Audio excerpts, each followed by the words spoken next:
Adams Musubaho ow'emyaka 29 ng'abadde mutuuze w'Ekyakasanga II mu gombolola y'e Nyamwamba Kasese yafiiridde mu muliro mu kiro ekyakesezza olwaleero.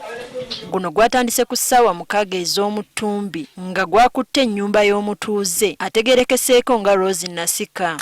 Bano babadde beggalidde mu nnyumba omuliro we gwakwatidde. Yagenze okunoonya ekisumuluzo nga takyajjukira we yakiresse ekyabazibuwalizza okufuluma. Locked the main house with a padlock, and she had misplaced the keys. So I went outside. Also the gate was locked. I went and called for help. Abatuuze bazze okudduukirira basobole okutaasa abantu. We tried to come out to rescue those who were inside the house.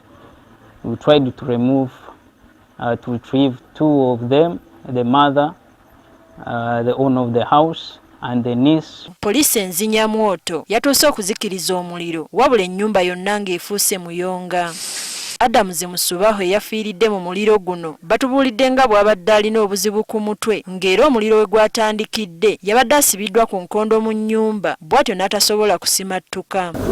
We suspect that the cause of the fire may have originated from where he was. He was mentally ill, so when we tried to remove him in the house, he was tied up on the chair with chains. So we failed to remove him out. Ekyaviirideko omuliro guno tekinnategeerekeka.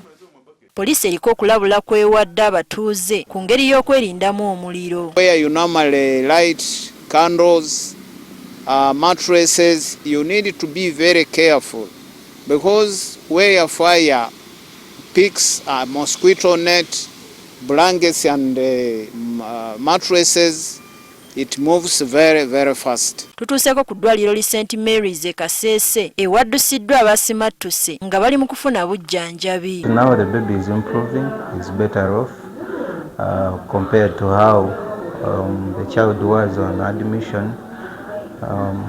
Has been oxygen dependent, and now we have wind of oxygen, and of course we are still monitoring. Omulambo gwatwaliddwa mu ggwanika ly'eddwaliro ekkulu e Kasese okwongera okwekebejjebwa.